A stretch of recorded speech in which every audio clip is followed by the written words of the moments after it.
Belajar dari 12 pengintai orang Israel. Umat Tuhan terus maju dan jangan takut menghadapi gelombang kehidupan.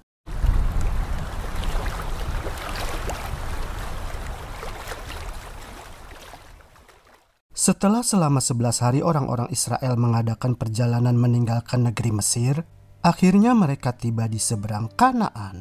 Tanah perjanjian yang penuh dengan air susu dan madu telah berada di depan mata mereka.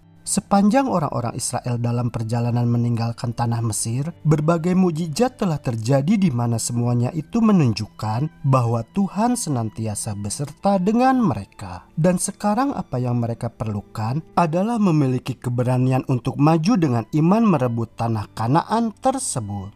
Sama seperti yang mereka telah lakukan dengan iman ketika meninggalkan tanah Mesir serta menyeberangi Laut Merah. Kemudian Musa berkata kepada orang-orang Israel, Ulangan 1 ayat 21, Ketahuilah Tuhan Allahmu telah menyerahkan negeri itu kepadamu. Majulah dudukilah seperti yang difirmankan kepadamu oleh Tuhan Allah nenek moyangmu. Janganlah takut dan janganlah patah hati. Namun ketika Musa mengirim 12 orang Israel untuk mengintai tanah perjanjian tersebut, lalu Musa dan orang-orang Israel itu mendapat laporan bahwa tanah yang luar biasa tersebut ternyata dihuni oleh orang-orang yang tinggi besar. Maka hati mereka pun dipenuhi dengan ketakutan. Lalu mereka pun menangis dan meraung, serta timbul dalam pikiran mereka bahwa lebih baik untuk kembali dan tetap menjadi budak di negeri Mesir, daripada mereka harus menghadapi orang Amori dan orang Enak, serta berbagai suku bangsa lain yang dirasa sangat menakutkan bagi mereka. Orang-orang Ibrani itu telah menjadi gemetar hanya oleh sebab mendengar bahwa orang-orang di tanah Kanaan tersebut tubuhnya lebih besar dari mereka. Lalu Musa mencoba menguatkan mereka dengan berkata, Ulangan 1 ayat 29-31, Janganlah gemetar, janganlah takut kepada mereka.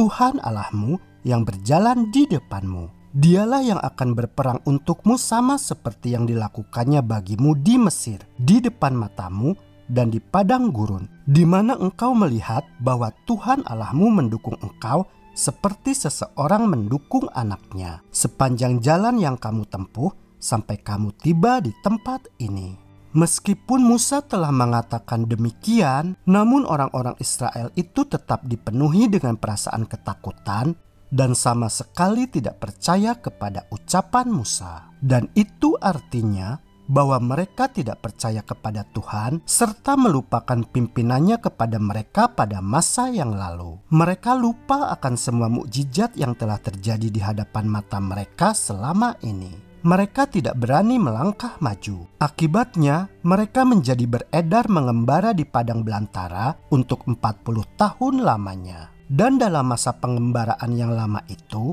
semua orang Israel yang dewasa telah meninggal dunia dalam perjalanan tersebut kecuali Yosua dan Kaleb. Perasaan takut mereka yang sia-sia telah merugikan diri sendiri, keluarga, serta seluruh bangsa Israel.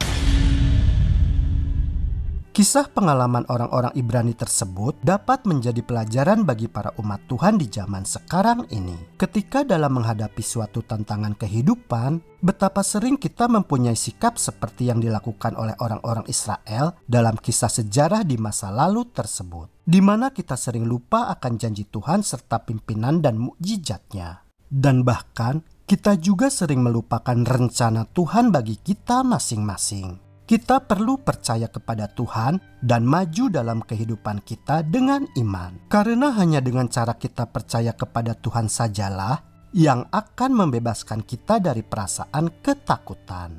Marilah kita terus maju dan tidak gentar dalam menghadapi gelombang kehidupan seperti situasi dan kondisi yang sedang terjadi sekarang ini. Karena Tuhan senantiasa menyertai kita semua.